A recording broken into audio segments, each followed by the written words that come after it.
What's up? What's up?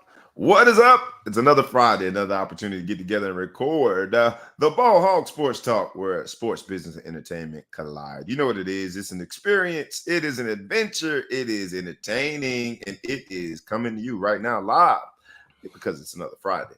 Uh, the whole crew is not in the building. My man, the Big Flow Show, is traveling yet again. That's what happens when you VIP, very important people. So those of us who are not, myself and ETP, will be bringing you this riveting content today. We are in the building. Today's episode is going by the title of I Told You So. And if you have ever had an engagement with someone that likes to tell you they told you so, sometimes it is not fun to be in those conversations. But at the end of the day, right is right, wrong is wrong, and we're going to set the table today. So make sure that you fasten your seatbelt. Make sure that you like, comment, and share. Tag a friend, tag a foe, tag anyone that you know, and subscribe to both the YouTube channel and the podcast. With no further ado, fasten your seatbelts. Make sure your coffee is hot. We need it hot today because this is the I Told You So episode, because we are coming to you now. So let's go.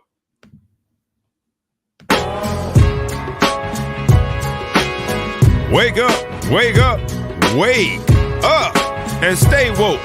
Because this is the Ball Hog Sports Talk with your boy, B Brown, ESQ, a.k.a. the Ball Hog, a.k.a. the Mouth of the South. This is the place where sports, business, and entertainment collide. And we're going to give it to you rough, rugged, and raw. So come get you a spoonful, like some grits with butter and salt. You know how we do it in the South, y'all. Make sure you do not get caught in your feelings. Strap on your seatbelt and enjoy the ride.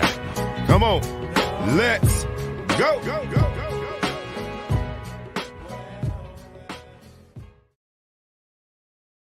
And then there were two. My man ETP is in the building. He is not wearing a Boston hat today. I don't know exactly what that is, but it is not the Celtics. It is not the Red Sox. So I have to let him know that you represent Boston today. Versus you showing that you represent Boston today. It is the man, the myth, the legend. He who shall be known as Ellis, the producer. ETP is in the building. What's up, my brother? Doing well.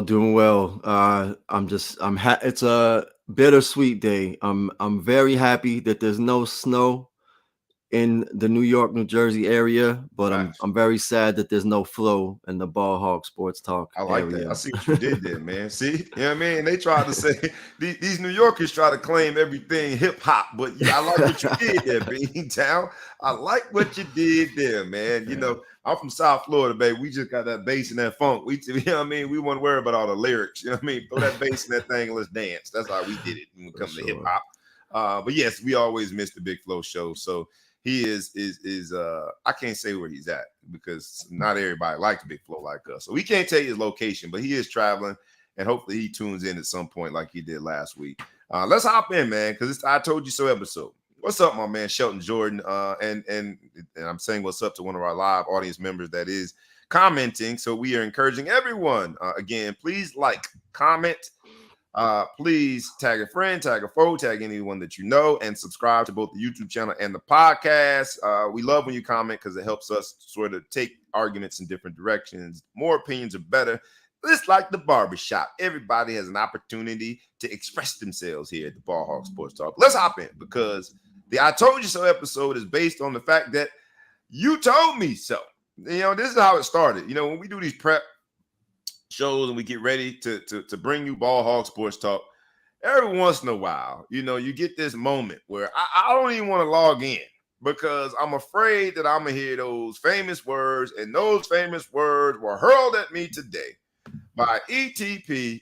He's bragging, he's beating his chest because he was 6-0 last week in our predictions of the NFL playoffs. So go ahead and get it off your chest, man. I said here live in front of our audience, you were right, and you know, predominantly I was wrong. I think I went 2-4, you went 6-0. So go ahead, man. Go ahead and get it off your chest, man. I'm here for it. So this is just a public service announcement to everybody that's listening or watching the show that I didn't do it. I'm not really a gambling man myself, but if you're looking to make some money, it seems like your best bet would be go with anything that I predict, because I'm undefeated in the current NFL postseason. Every selection, it came down to the wire. It was hard fought, but I did it. I put in a lot of effort, and I'm perfect right now. So I'm enjoying it. You know, I remember last week I couldn't pronounce his last name, Herbert, Abert. Remember I did all of that? And now I know why I couldn't pronounce his last name. How did they lose the game? I guess it wasn't his fault. I just don't understand how Jacksonville came back. Sunshine and the band started doing things. When they scored right at the end of the half, I was like, you know what? It might have a chance. But I'm like, nah. I mean, mathematically, but my eyes were telling me that the better team was the Chargers. And somehow, some way, the Chargers, because in the playoffs, you can't play to not lose. I think that's what the Chargers had on full display. At some point, because they had the lead, because they were dominating the game, because it seemed as though with Asante Samuels, who's from the crib, Lauderdale, he went to the illustrious St. Thomas Aquinas of the greater Fort Lauderdale, Florida. That's another topic. He had 3 interceptions in the first half and breaking records, and we selling out. Hey. And then it seemed like the coaching staff started playing with their sole objective to not lose. And in the playoffs, in these NFL playoffs, right, because it's one and done, you can't do that. But credit goes to that Jacksonville team, and I know the city's on fire. Everybody yelling that most annoying word, Duval. But is this where the fun ends for Jacksonville? Do they have a shot?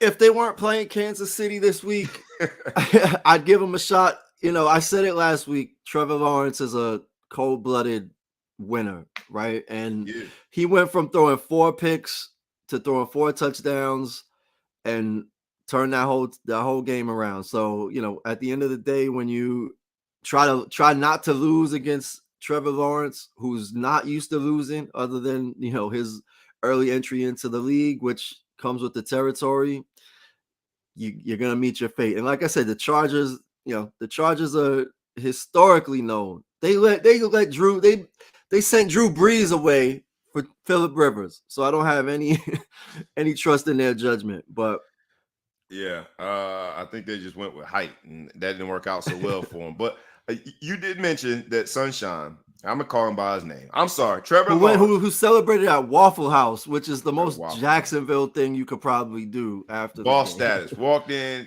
with an entourage, though. It was good to see an entourage. It was a different kind of entourage as they walked into the Waffle House. I was like, I don't know if that's where I would be spending my time. Probably the first time for most of them. Yeah. But indeed, you know, Trevor Lawrence, I'm gonna stop calling you Sunshine, man, because you did what you do. You win. And ETP, you did point out, and you know, in this episode of I Told You So, you did. You told me last week that the man had maybe a total of 2 or 3 losses in his entire football career until his NFL career started. So winners do what they do. He did what he did. He figured out a way, and Jacksonville, along with Coach Doug, who I played with in Cleveland, man. That's where I caught my NFL. I mean, I ain't catch many, but I caught my first NFL pass from Coach Doug. So, you know, I should have picked him. And you told me so. You were right. But now we got to pick going forward, because that's in the rear view.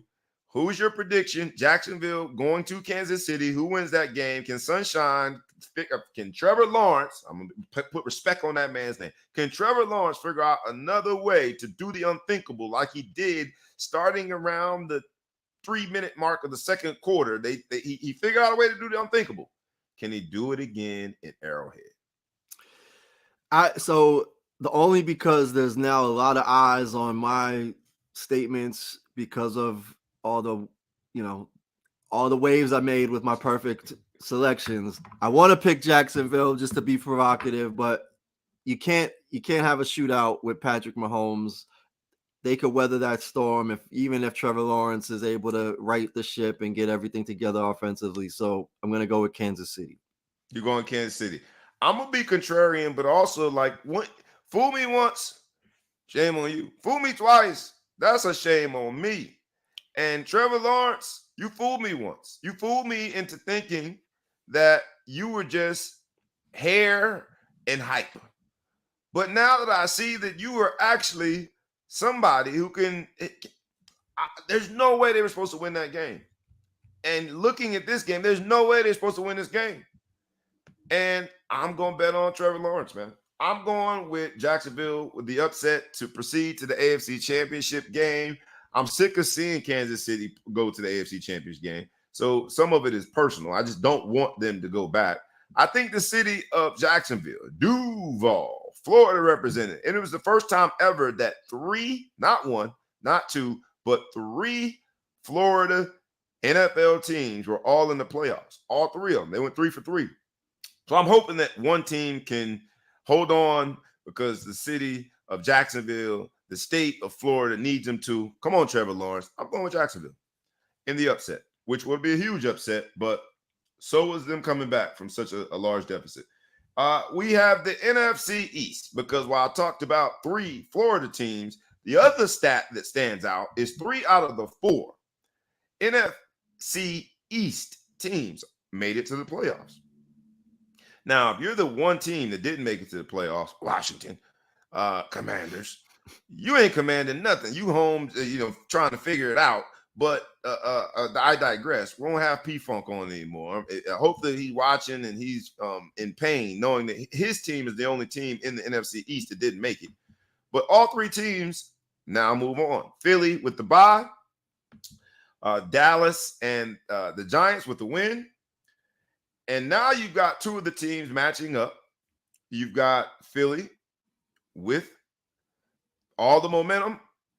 Not really, though, because they were spotty towards the end with the Jalen Hurts injury. But again, they were the team with the bye. They were the team with the best record in the NFC. They've come in with the expectation that they would win. They've beat them twice. Can you beat them the 3rd time? What do you say? Or can the big, bad New York football Giants pull off another upset? Which I thought was an upset. Let's deal with that first. Before you make a prediction, Minnesota and Kirk Cousins. And I've seen so many memes and somebody, I don't remember who it was, talking about, I can't trust none of my cousins. It was a really funny little bit they did. But I trusted Kirk Cousins. Shame on me. How does Minnesota figure out a way to lose that game at home? Because the Giants, while they made it into the playoffs, everyone thought that they were just limping into the playoffs. They thought it was just an honor for them to be there. And Daniel Jones, I didn't think he could do it, but, it's yet another quarterback that was able to muster some greatness out of nowhere. And now Giants fans here in this area, because I get to live amongst them, are starting to whisper stuff like, it's just like when the Eli days, when no one gave Eli a chance, no one gave that team a chance, and they figured out a way to win. Is it more of the Vikings lost the game, or is it some magic on this particular Giants roster that is going to help them going forward? I think it's a combination. I think that game was very much just about, Minnesota, and they showed it over the second half of the season. They were barely closing out games, if they were closing out games even at all. So I think it was a matter of, it looks like the Giants finally, they've settled into a coach that they can trust. They have a quarterback that's, steady-handed, that can do some damage. Saquon is healthy. Hopefully it stays that way. So they've got the pieces, but I don't think it's enough for what they're going to have to do this week against Philly. But anything's possible in the NFC when the NFC East matches up. So this was a tough one. This is a tough one, but I think last week was just show that the Giants have kind of matured and they got to a point with their quarterback and their new coach and having, a healthy key players there that they can do some real damage. But I don't know if it's enough this week. So you're going with Eagles or Giants? Prediction time. Can I predict that they both lose somehow? Can we? It's crazy because growing up I was a big NFC East fan, but as an adult I cannot stand the NFC East. I'll go with Philly. I'm gonna be predictable. I'll go with the favorite. I want to go with the Giants on this one in the sense that I want to be the contrarian. I think this is like upset. Everyone should be on upset alert this week because, like you said, there's been very little, if any, snow in this area. Uh, the weather has been weird. You know, we had the Friday the 13th episode last week. Everything just feels weird. So I want to be the contrarian, but on this one, I think Jalen Hurts has something to prove, and he's proven it all year. I think he's healthy enough to get it done. And someone asked him about the Giants players targeting his shoulder. And he said something to the effect, every week I go out there, you know, there's a bounty out for me. And he didn't mean it. And I'm sure the NFL front office cringed when he said it because the New Orleans Saints bounty gate memories spring up when you use the word. But the way he responded to that question gave me confidence that they have the right person leading that offense. The way that they have played all year, minus the few weeks that he was out, says to me that they're the team to beat. So we both go the Eagles in that one. And Vikings, get it together, man. Get it together. That's all I got some work to do. What I will say is Big Flo is here remotely in spirit and in commentary, and he picked the Eagles. I don't know if he wants, he's chiming in with his government name, so I won't even mention it to the people that are listening to the podcast. I don't know if he wants to be tracked that way, but Big Flo's going with the Eagles. Big Flo's going with the Eagles, so we're 3 for 3 with that particular prediction. Now watch the doggone Giants figure it out. That's please don't figure it out, Giants. Giants fans are second in NFL terms, are second to Cowboys fans to me. There are a lot of annoying fans in NFC East because Eagles fans ain't far behind. And I think we all love our teams, but y'all just go too far. I think it's just like a New York thing, man. Y'all got to be brolic about it. You got to just be like annoying about it. You know, the New York football Giants. No, man, y'all the New York Giants. Everyone has like a specific name, and your name is the New York Giants. But whatever. Man, then they want to teach you the history about how I don't want to hear all of that. So we hope the Eagles, come on, Eagles, figure it out. Fly, Eagles, fly. How annoying is that? We have a lot of viewers, listeners that are pulling for the Giants, which is surprising. So I think we know where the geographical location is of a lot of these people. But the Giants, I will say, in their last 2 Super Bowl wins, no one picked them to get that far. No one thought that they could, you know, they limped into the playoffs. So I get where the memories of the past come up, but this roster doesn't seem to be nearly equipped or nearly comparable to those rosters. Yeah, I mean, you had Thibodeau, but I mean, that defense was outrageous. That front, that front seven was crazy. And right? you had stars offensively. And Saquon Barkley, I think, is a good player.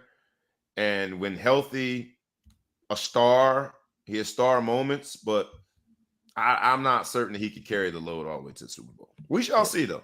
We shall see. And Daniel Jones, hey, man, prove me wrong, Daniel Jones. All right, so now we got Dallas because we got to stick with this annoying NFC East and the king of annoying, the darling of the ball when it comes to annoying fans. How about them Cowboys? And we got to hear that last week.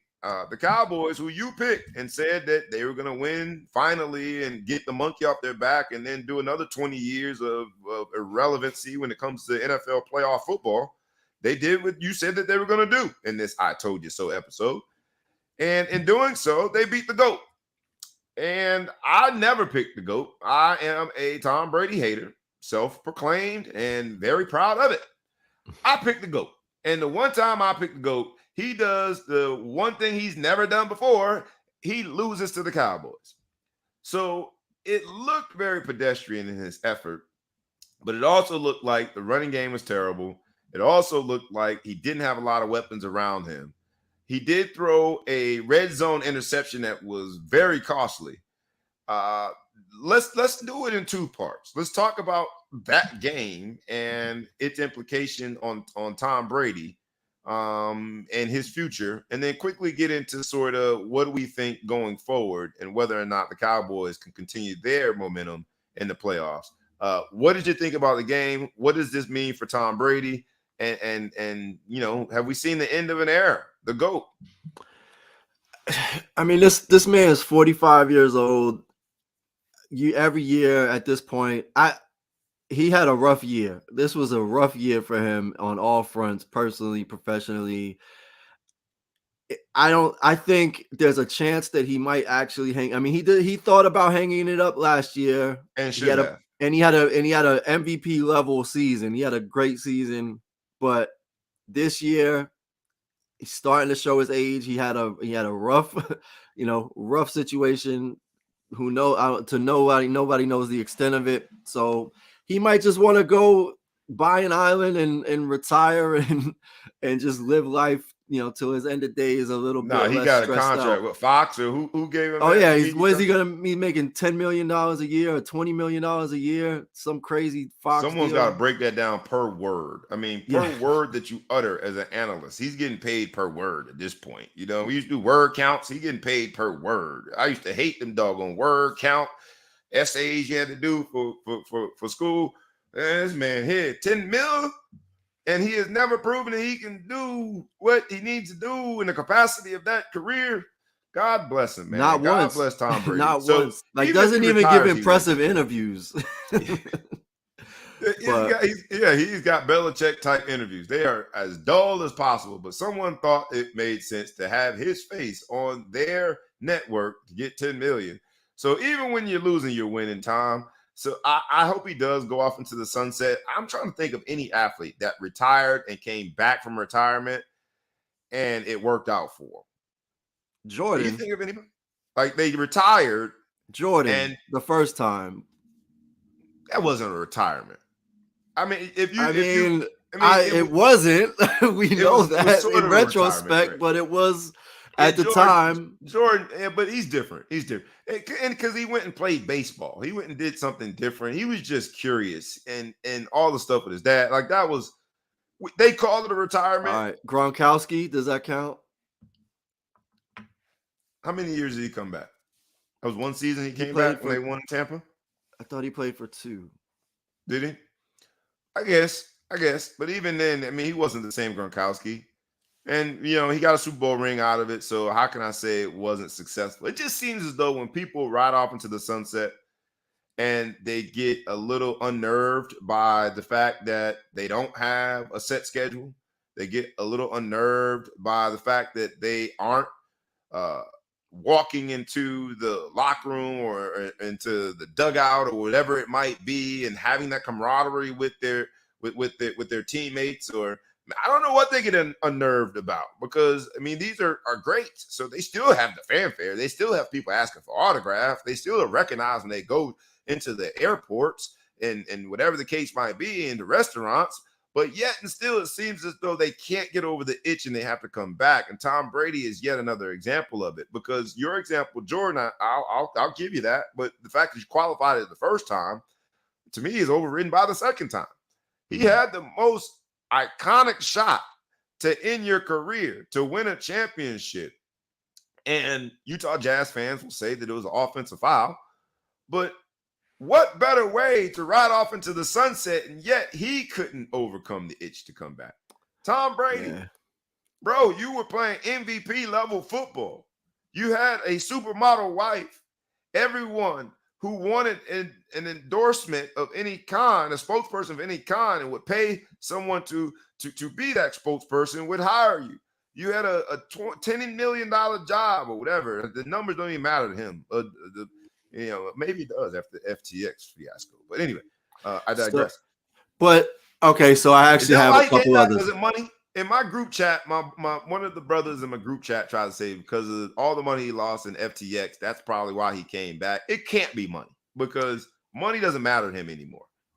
The money that he made, he can forget about, because he's going to make so much more money in retirement. I mean, he has a big contract waiting for him, among other, and having free time to do other things. So I don't think it was a financial decision, but hey, he may come back. So there are 2 that I think would even be more impressive. George Foreman came back from retirement and won a belt.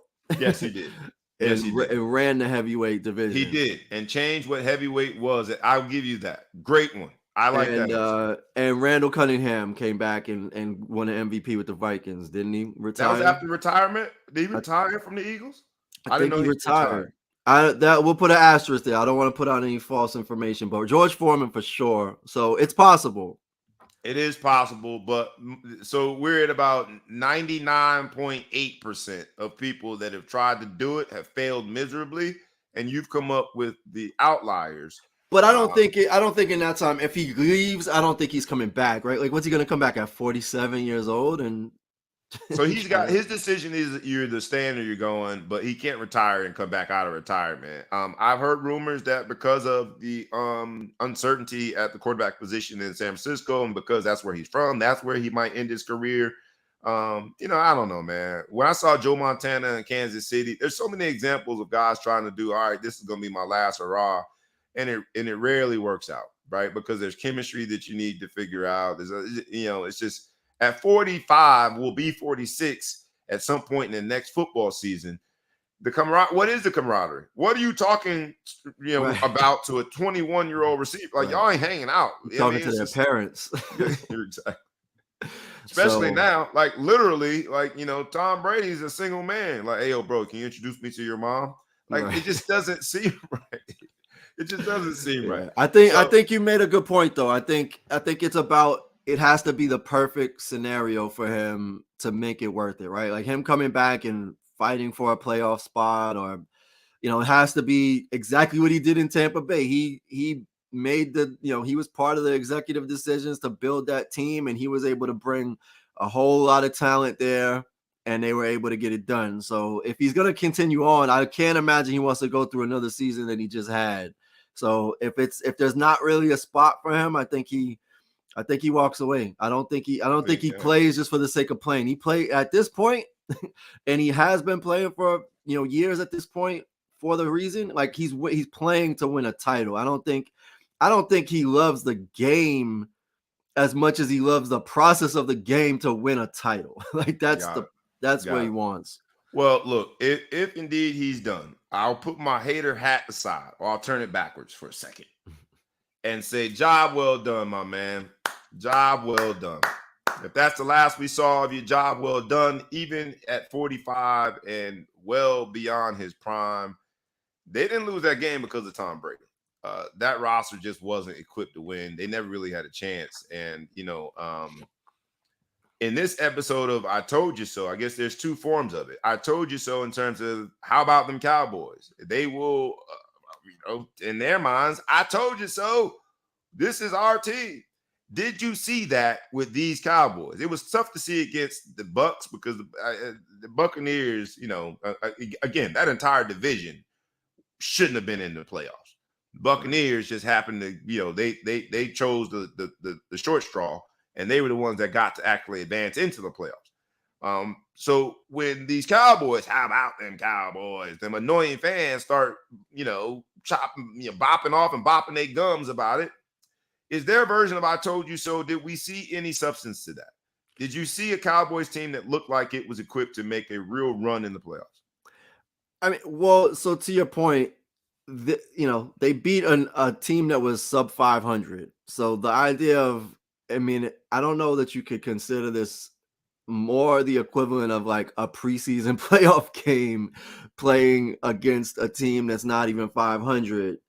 But at the same time, which they'll say for the next 10 years, but it's Tom Brady. You can never count out Tom Brady, blah, blah, blah. But, and Dak looked good, right? He showed up, but it was a respectable win, but I think the bar was so low that the expectation is that they fall apart and they figure out a way to lose. But because they played a sound game, because Dak had a quality performance, a really high, probably one of his best career performances, everybody thinks, okay, this is the year. But that's the game that they'll use to keep the gas in the tank until the next time they lose.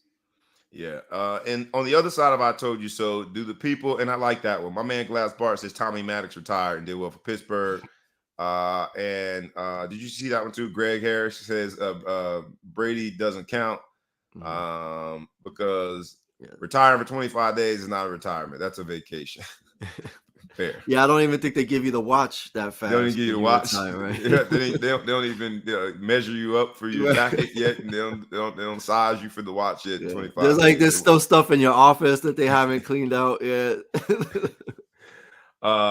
It is like the attorney review for real estate in New Jersey. Like, no, we can give you some time to make sure this is your decision. So on the other side of I told you so, the people that said that Brady should walk away, do you think they were right, or was Brady right? Because he didn't get hurt. He finished the season. He did have still record numbers. If you look at the number of completions, the dude still was out there firing darts. Who wins in that one? I told you so. Were the detractors telling him he should just go off into the sunset, right? Or, even though he didn't win a Super Bowl, he added to a career that is second to none. The numbers were still very, very, very impressive. I mean, he kept the streak alive. He made the playoffs. Kept the streak alive. Who knows? I don't know that. Who won on that? I told you so. I don't know. I don't know either. We'll see. Let's see if he retires first. In the San Francisco, I think he's gonna retire, but I don't think he's gonna retire too. I just don't think there's a place for him unless he did the unthinkable and went back to New England and storybook ending, but that won't happen. Yeah, and Shelton Jordan points out that Tom Brady does not like to be hit, and he started seeing a few ghosts and getting rid of the ball really early. And that's what 45-year-old men do. I know. I'm a 45-year-old man. I tell people, you tackle me now, I'm pulling out my pistol. I'm not hitting the ground no more. So I hear you, Tom Brady. Just like me, we ain't hitting the ground. At 45, when you hit the ground, bad things happen. So who you picking for the San Francisco-Dallas game? We got to come up with a winner. Can Brock Purdy get it done, or does Dak Prescott and his impressive ways in the game against Tampa Bay, do those ways continue here as they have to go to San Francisco to play? So as much as I wanted Geno Smith to get a playoff victory, I knew that the 49ers were going to pull it off. I know I picked them, but because of that, I don't want to pick them this week because I'm bitter about that.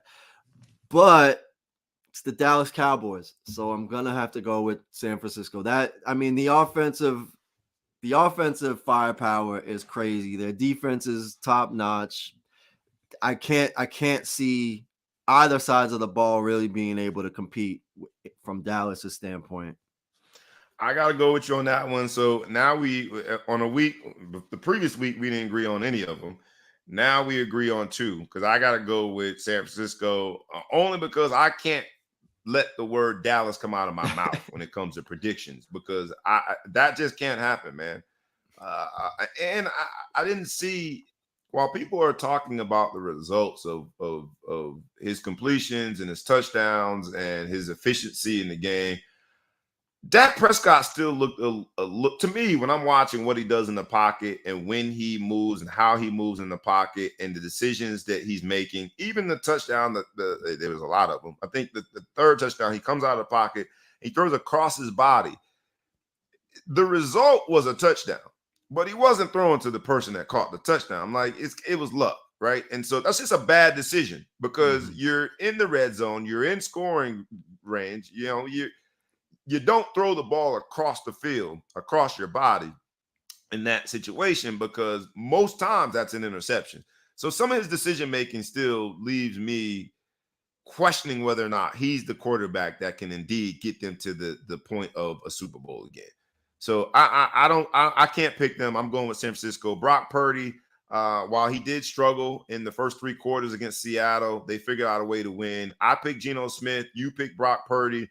And I was looking good there for a minute until that late, I think, fourth quarter sack, when it was a strip sack and they turned it into points. Until that point, Geno Smith was looking great. And then he went on to throw a bunch of interceptions as they had to resort to throwing the ball. But San Francisco's defense, I think, won that game more than Brock Purdy.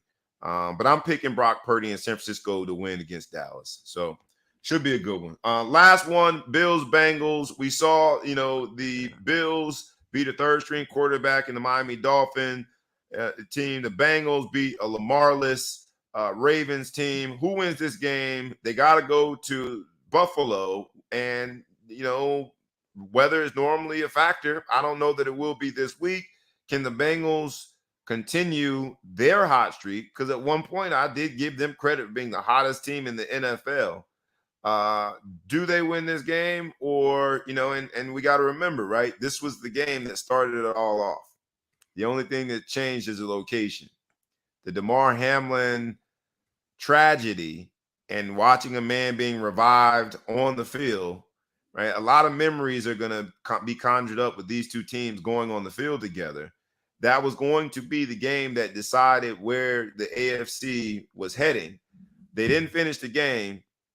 I think who was up in that game? I think it was Buffalo up 7-3. I don't remember who was winning that game when he got hurt. I don't remember who was winning that game, actually. Because football became so secondary to the moment.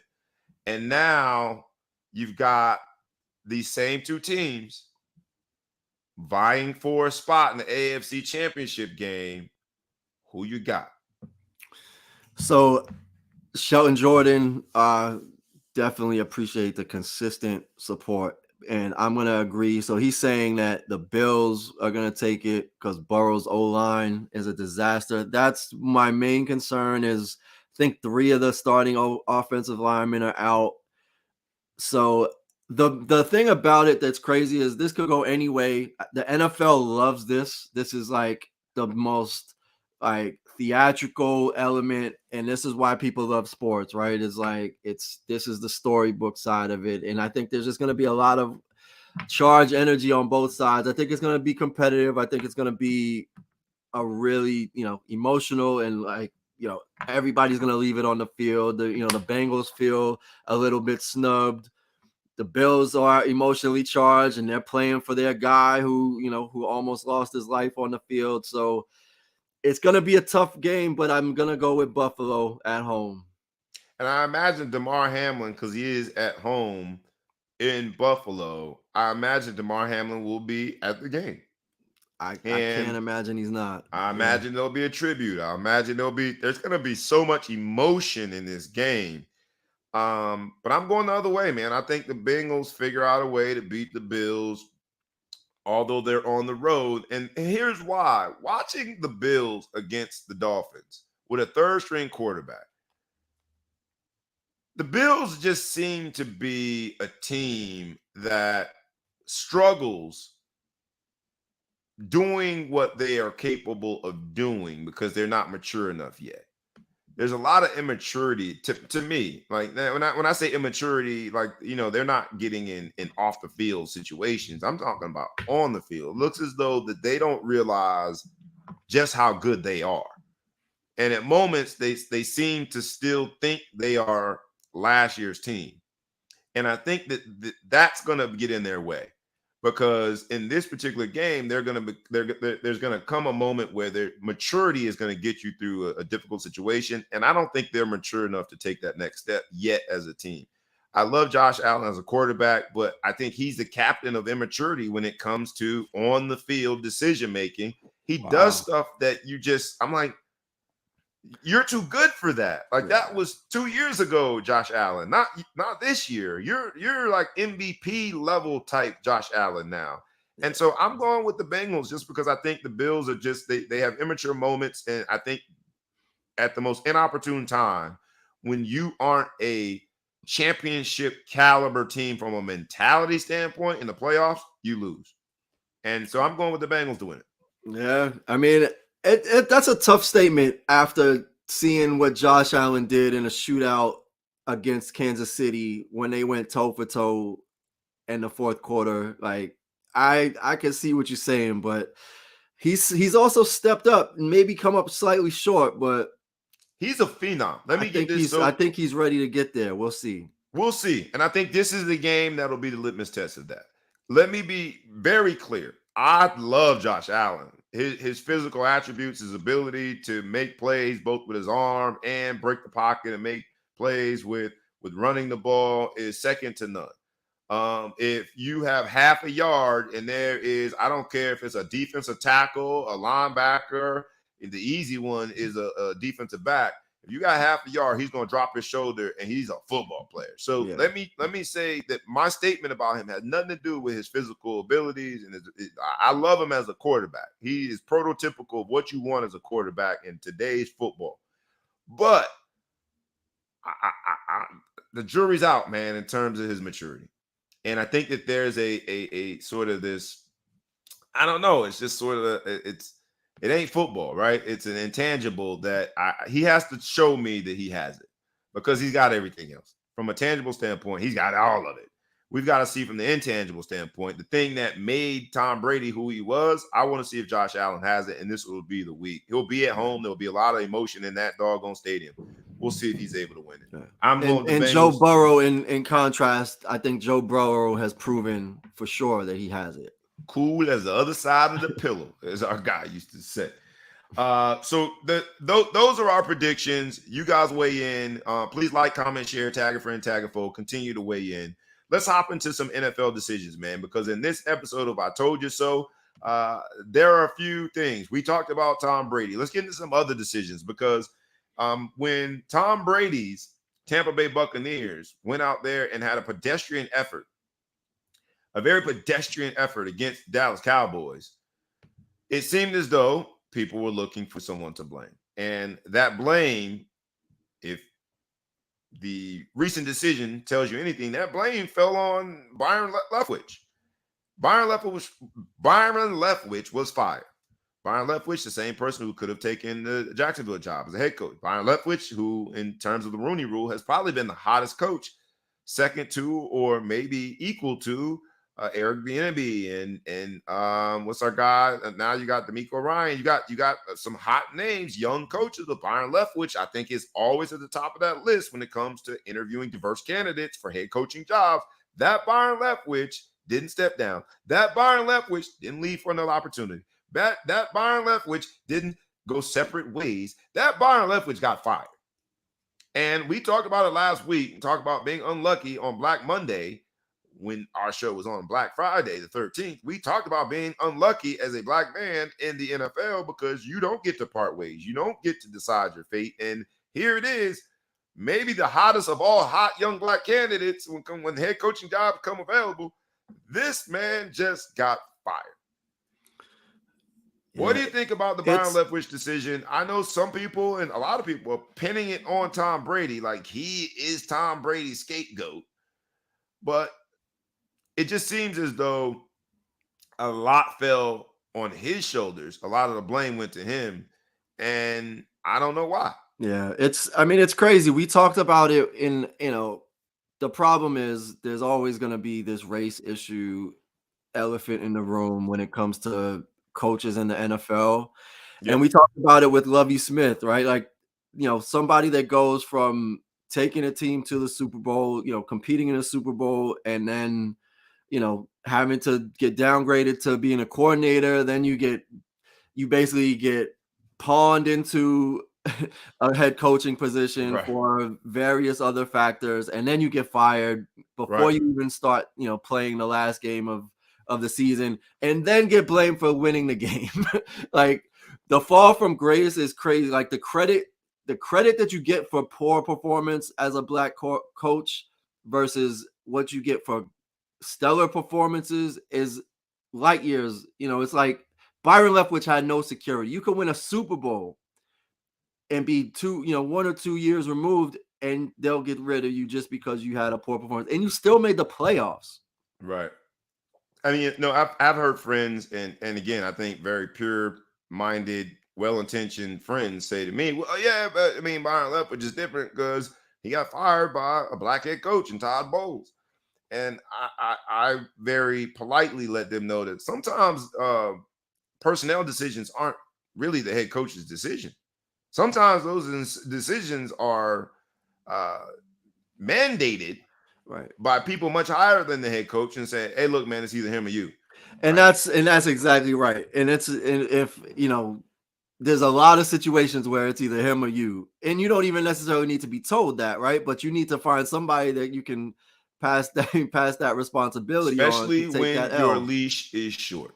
And Exactly. Todd Bowles again is in the your leash is short category too, right? He was handed the job, by Bruce Arians. Came with Bruce Arians, spent time with him in Arizona. They actually both Bruce Arians and Todd Bowles were on the coaching staff when I was there in Cleveland. Support both of them, but I just think that the Byron Leftwich decision was premature, and we'll see what this does for his career. Does it derail it? Because he was the hottest diverse head coaching candidate over the last several hiring cycles. He had a head coaching opportunity with Jacksonville that he decided not to take. And now I'm not going to blame Tom Brady because there are a lot of gaps and holes on that offense and on that roster. But it's interesting to see other Hot decisions. take. Byron Leftwich, Tom Brady. They Patriots need an offensive coordinator. Tom Brady needs a family reunion. Told you Crazier so. things have happened, man. Hey, Told you so right here.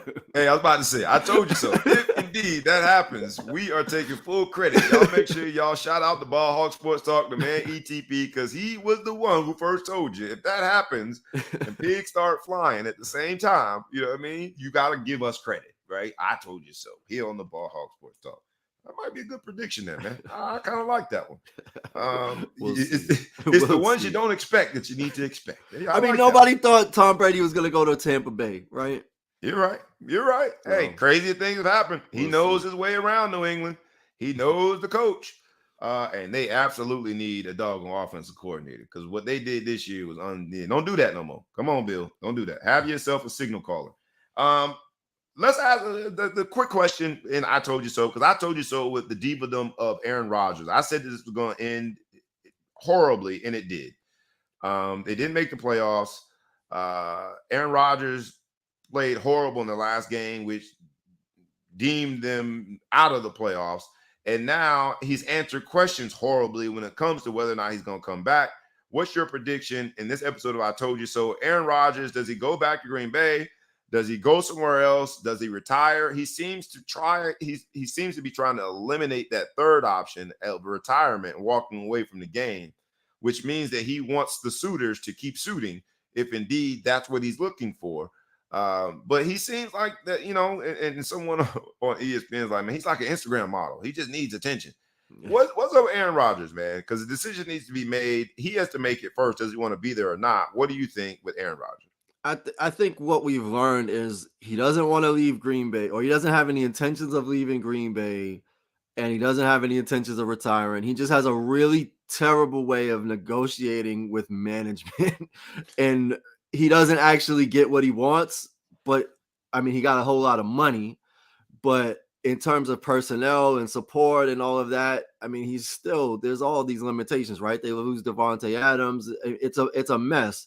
But I don't think he's going anywhere. I think he's going to come back and play. I think he's going to continue to be this sideshow, and there's going to be all this drama around him, and they're not going to see, they're not going to live up to the potential of what they can do. It's crazy to think that they did not make the playoffs. Like, that's irrational. But that being said, I don't think he's looking around and saying, oh, well, let me see where's he going to go? And who's going to pay him? That's the bigger problem. He's got a big price tag that comes along with him. I just hope I don't want him to relegate himself to just a distraction. Every offseason, he is one of the top two stories. And while I've never been a big Aaron Rodgers fan, I respect what he's done on the field. He really is someone that is transformed how the position is played. And really offenses, the way we call offenses, I think he's a part of why we call him so differently. He's that good. But I just hope he doesn't become a distraction every offseason. The last personnel question I got to ask you in this I Told You So episode is the one that was discussed and debated by two of maybe the most mobile Black quarterbacks of all time. in the NFL. When I say mobile black quarterbacks in the NFL, I know one name that comes to mind. You got who comes to mind right away of all time? Michael Vick. Michael Vick. Michael Vick and RG3. The second one, I don't think you'd have guessed that one. Randall Cunningham is the I know. classic, I baby. Said of the most, you know, of I mean, he had an injury. You know, I'll give him a pass, but prior to the injury, he's not at the top of my list. But they had sort of a back and forth through social media because Michael Vick said before the game when Cincinnati beat up on the Lamarless Ravens that he felt like that Lamar Jackson should have just put on a knee brace, and stuck it out. These are the playoffs. You got to stick up. You got to step up and play. RG3 went the other direction. He showed, and I hate that he showed, a picture of his gruesome injury with a knee brace on. This is what happens when you just put a knee brace on. There's no way he should be out there. And, I don't know what side I fall on this, but in the case of I told you so, there's two components of it. I told you so in the sense that he didn't go out there and play, but I told you so in the sense that you talked about Aaron Rodgers being horrible in negotiating with management. Where do we stand with Lamar going forward? Because his negotiating skills, and I say his because he doesn't have an agent, have been equally horrible. So where do we go with Lamar? I don't know in terms of whether or not he continues to play for Baltimore. If they franchise tag him, I think that's going to make a bad situation considerably worse. They haven't paid him yet. And it's like, after a while, man, this young lady that you have been nice to and you've been giving her flowers and, you paid for dinner several times, but you're still in the friend zone. That's just who you are. You're just a friend. And I'm starting to think that when it comes to Lamar Jackson, they've had ample opportunity to pay this man. He's just in the friend zone. He's not their guy. Tell me I'm wrong, because it seems as though he is proven that he deserves it, yet he still doesn't have the bag. Yeah. Is he just asking for too much? He's not asking for it the right way. They don't believe in him. I don't like. How is he asking? How is he asking for? I don't know what he's asking for, right? Like, we don't know if he's even. I mean, we know that, or we can assume that he wants a guaranteed contract, fully guaranteed. But considering that you built this entire organizational strategy and personnel around this individual, like, although Huntley did play well and they almost won the game. Shout out to Huntley from the crib, Bryan County representing. That's right, but. For sure, but they're bringing in. I mean, RG3 was a backup in Baltimore because of the way that the offense was designed, right? Gotcha. Like, the whole thing was designed. Greg Roman, who actually just left, so that adds even more questions as the offensive coordinator. But isn't that how you get paid? And this is the part where I thought Mike Vick was a little off, and then I started thinking about it. The people that really get paid, the people that tell management, you know what I mean? Hey, man, put up or shut up. Those are the ones that go in playoff situations, do the unthinkable, win on behalf of their team. Those are the ones that make sacrifices that might seem risky, but at the time they're making it because they just want to win. Those are the ones that the fans get behind because they see that here's a guy out there playing through difficult situations and an injury, but he's doing it for the betterment of the team, the organization. Those are the ones that the fans really get boisterous about, like, go pay this man. And that's, I started thinking a little differently about what Michael Vick said. Is it risky? Yes, but that's how you guarantee your bread. Give me my bread. Well, you don't guarantee it, right? Like, there's a risk. Like, I'll give you an example. Boston Celtics, Isaiah Thomas, not the arch nemesis of Michael Jordan, but Isaiah Thomas played through an injury, took them to the conference finals, was a monster.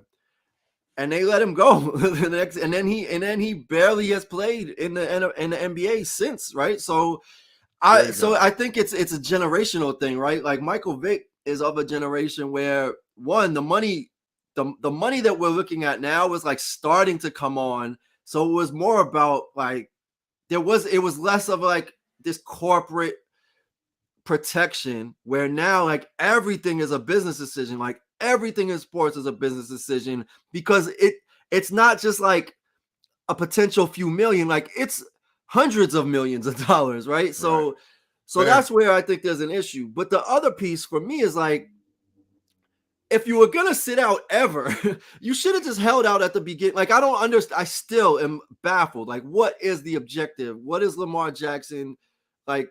Get your contract, because now to your point is there's questions. Well, did he sit out because it's a contract issue and he's trying to hold us over a barrel? Is it this? Is it that? Is he really committed to the organization? So anything that he got in terms of like getting close, and I have no idea what he actually wants, but in terms of getting closer to that point, that didn't help. So to your point, if he had done that and he had shown up and he had really delivered for them, then yeah, I think that helps the negotiation and be like, look, I'm going to put you all on my back and you better not, like, we better get this done.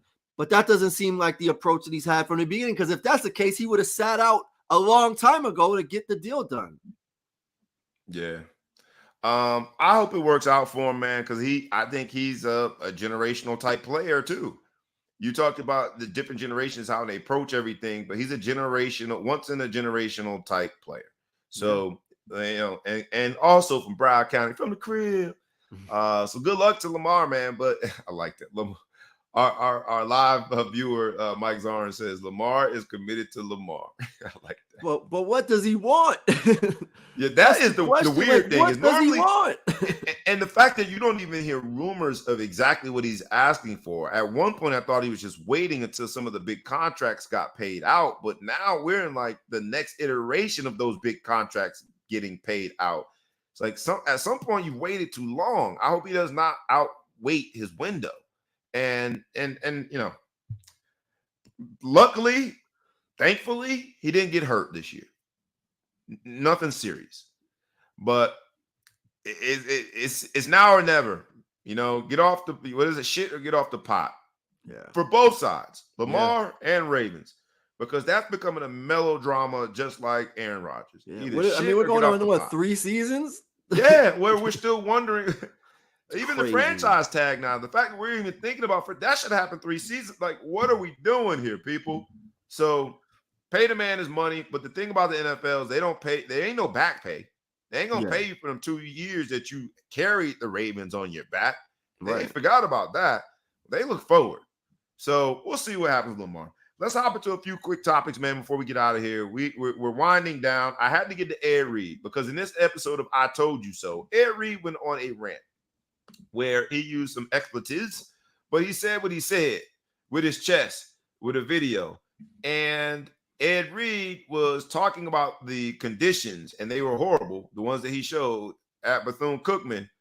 My mother's a great institution, Bethune-Cookman used to be Bethune-Cookman College. Now Bethune-Cookman University.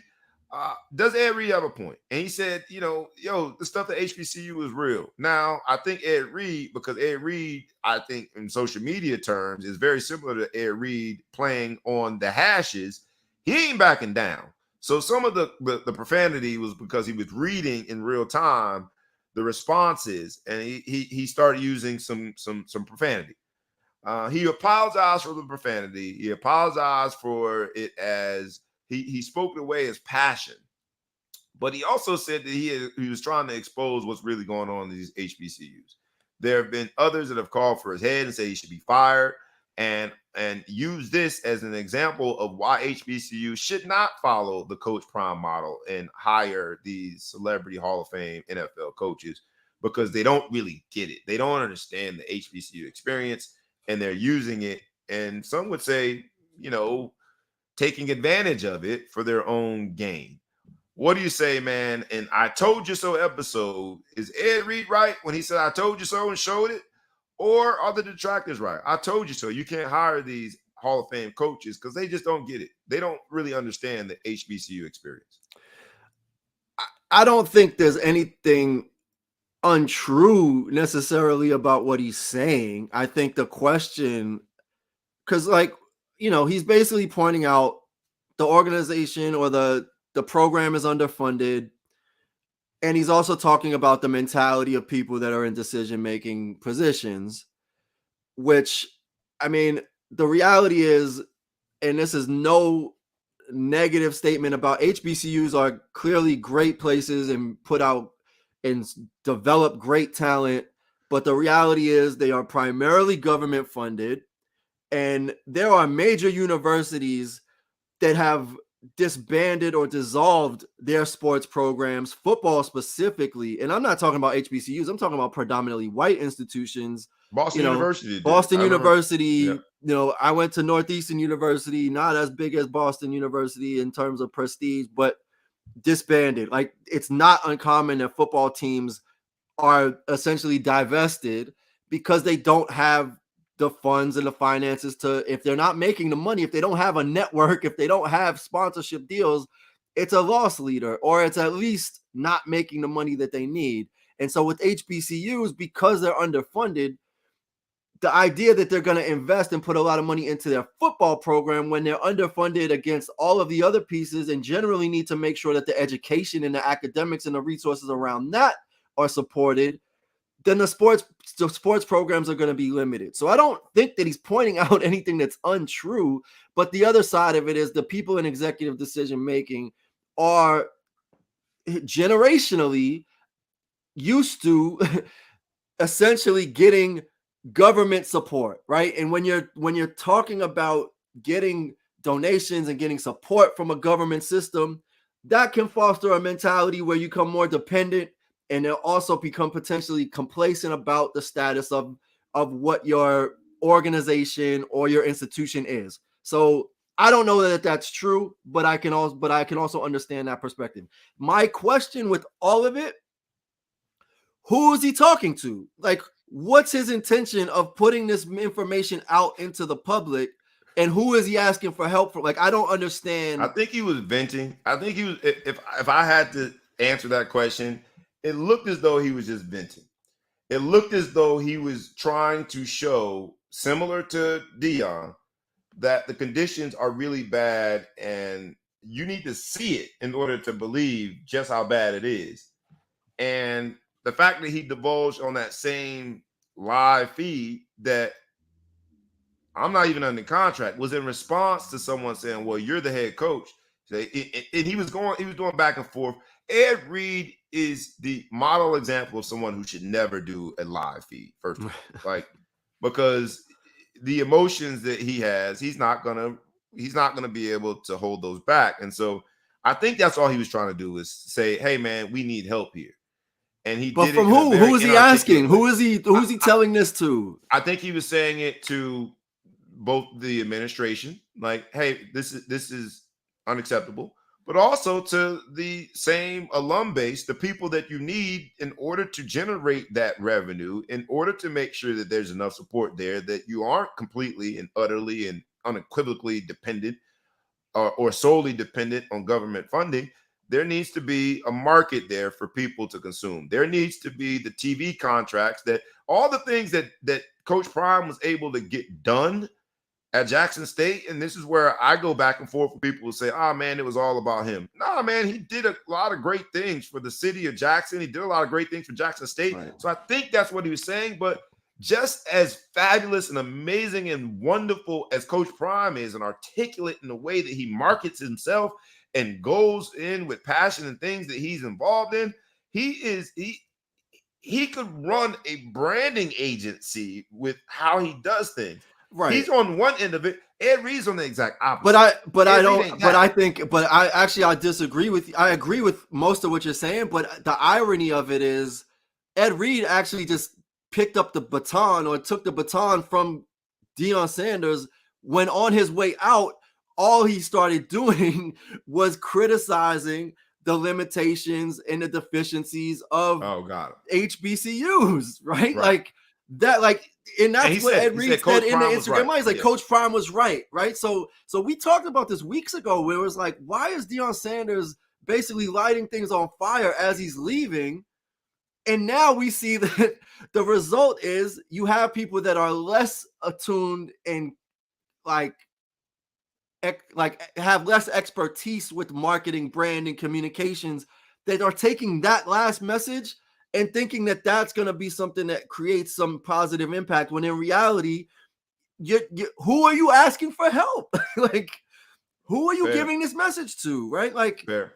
that's the piece where, outside of everything Deion Sanders did, now we're talking about the limitations of HBCUs because he has such a big platform, and then he said what he said on the way out, and then Ed Reed, who's less, PR polished, comes and gets And upset because people that's are putting it criticizing nicely. things. Less Yeah. PR polish is putting it nicely. I'm like, Ed, come on, man. You out here looking like Uncle Ben. He looked old, disheveled, confused. And I love Ed Reed. Ed Reed to me is, I think of Ray Lewis. I think of Benny Blades. I think there's some people when I think of the U, when it really was still the U coming out the smoke. Ed Reed is at the top of that Mount Rushmore when it comes to Miami players. But man, it was just a bad look for him. I think it was a bad message. But the truth of the matter is, it was a truthful message. I don't know who it was intended for. Only Ed Reed knows. I think he was just trying to capture the depth of how bad things were. And I don't think he did it in a great way. All right, let's because we're gonna get out of here now. You brought up Coach Prime. Coach Prime signed the #1 corner in the 2023 class. So what do you think? What do you think about that? In this episode, I told you so. The fact that he's got now, they said the #1 overall, all-time overall cornerback recruit. I'm assuming that's the kid that's there, Travis Hunter. And then this kid, #7 all-time. He's #1 corner in the nation in 2023, but all-time. He's going to have him on the same field at the same time. Is this another example of I told you so? He said he coming, and he bringing Louis. Is Coach Prime going to get the last laugh? And this kid's from Florida. Lakeland, Florida. He's from Lakeland. He's from Florida. He's a cornerback. He's from Florida. He's a cornerback. Like that is who Deion Sanders has cornered the market and has a competitive advantage on recruiting, right? Like one of the greatest cornerbacks that ever played the game of football from Florida. So, and two-way player like Travis Hunter, he's developing these kids in ways that is in line with what he did. So if you could say, I'll give you the blueprint on how to be the most successful cornerback in the history of the game, of course you're going to jump that. When he starts signing quarterbacks and receivers and defensive linemen and, taking those top recruits, then I think we can say that there's a paradigm shift, but that's to be expected. That's how he got Travis Hunter. That's how he got this kid. And I don't see that changing anytime soon. Got it. Fair. But him doing Snow Angels, I'm like, man, Colorado's a long way from Buffalo. And that brother is cold, but yet he flipped. He was supposed to go to Miami. I think the highest rated recruit ever or something like that in Miami, something crazy. It was wild, and he flipped to Colorado. So for all of y'all who laughed at Deion saying I'm coming, he is coming. He's coming. They got a rough schedule. We'll see what happens. They got a heavy schedule. Let's hop in quickly, man. I just wanted to talk about this NIL thing because there's another kid who flipped, sort of. This young man, Jaden Rashada, was going to University of Florida. He signed the letter of intent, but people knew things were kind of weird when he didn't show up on campus, and he has now gone public with why he didn't show up on campus. He had a deal with the University of Florida collective, whatever they call it, Gator Collective. I don't know what they call their particular collective. Every school's got a different name to it. But he was supposed to get $13 million. And I think he's a 4-star. I watched some of his highlights. I was just trying to figure out what $13 million buy you in the NIL world. But somehow, some way, the deal fell through. They don't have the $13 million. So Jaden is saying, I don't have to go on campus. And you're a branding guy. You've worked in these deals. We talked about sort of that other component of it now. There's a business component to this that has nothing to do with football, that has nothing to do with school, that has nothing to do with recruiting, but has everything to do with whether or not a young man or a young lady shows up on campus. And here the chickens come home to roost. We've got this deal that fell apart, $13 million. What does this say about NIL? What do we think is going to happen to this young man? He's asking for a release from his letter of intent because he's never gone to campus. And I think he's going to get the release. But where are we, man? Is this the new, like, I'm baffled that an 18-year-old kid, I'll say 18, I don't know how old he is, 17, 18, 19. People graduate at different ages now, but there's a kid, a young man that is not old enough to buy a beer, that is embroiled in a contract dispute, essentially, sizable numbers. $13 million is real money, paid out over 4 years, but the deal fell through. And that, where are we with this, man? Before we get out of here, because I want to say I told you so, because I indeed said that this is where we're heading, but maybe I'm wrong. Maybe this is just an outlier. This will not become the norm, but this makes me feel like I should say I told you so. Yeah, I mean, this is exactly what I mean. Now you have professionals negotiating contracts at the quote unquote amateur level, and so these decisions are going to have ripple effects, to no end. So I'm not surprised. I'll absolutely jump on board with your "I told you so." Like this is what we anticipated. There's more business at stake. There's more attorneys and agents and marketing agencies and all of these things involved at this level. So I'm not surprised. What I do question now, because from what I understand has been the policy, is that coaching staffs cannot engage or even be included or knowledgeable of the NIL deals that are in place, right? So that it's like separation of church and state. So this kid basically had a fallout with the NIL collective or whoever he was negotiating a deal with, and then the coach gets notified that he's no longer coming. Your quarterback, basically the gap that you need to fill. So I wonder if this is going to create some type of disclosure mechanism, disclosure, or it's going to bring the two closer together, where now this is a situation that has affected the program dramatically that they had no intent, they had no participation in, right? So the head coach is going over to the NIL collective and saying, what the hell are you guys doing? Maybe after the fact? Even if the coach isn't permitted to be a part of the negotiation, I feel like the player could volunteer or should be allowed to voluntarily disclose information to the coach. Why? Because I need to make sure our interests are aligned.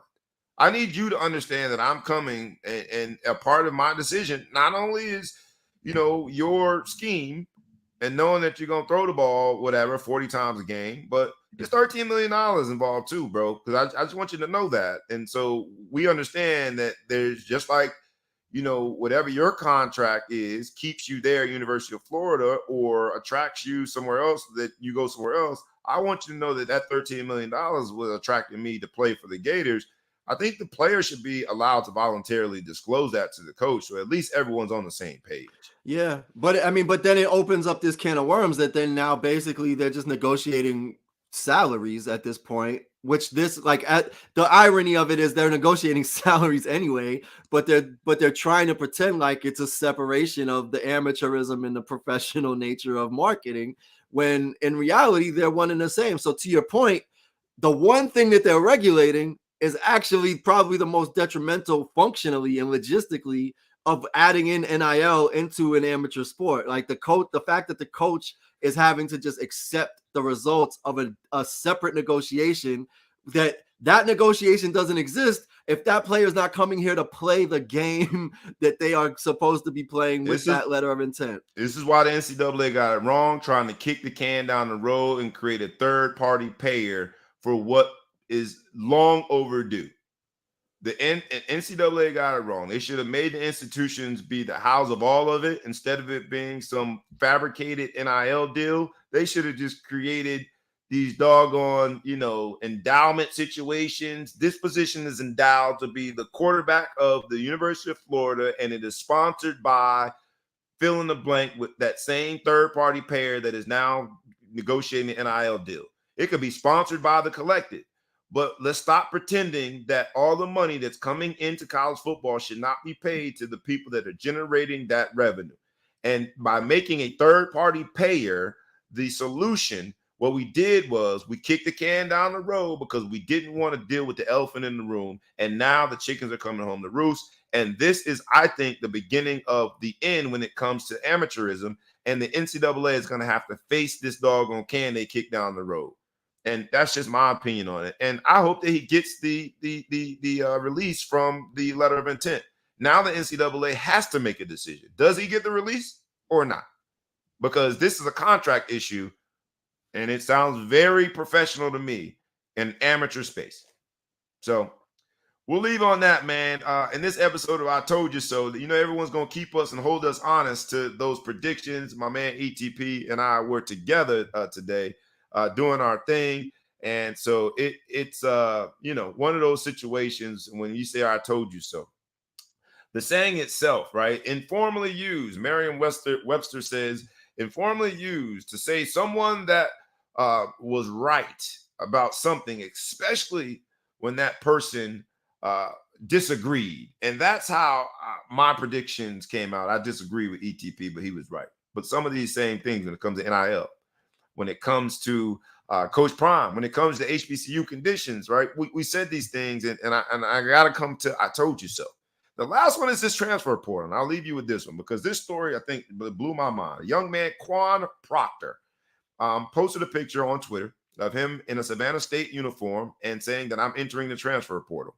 There was a Savannah State coach that then said, that's really interesting. We reached a whole new low because he never played at Savannah State.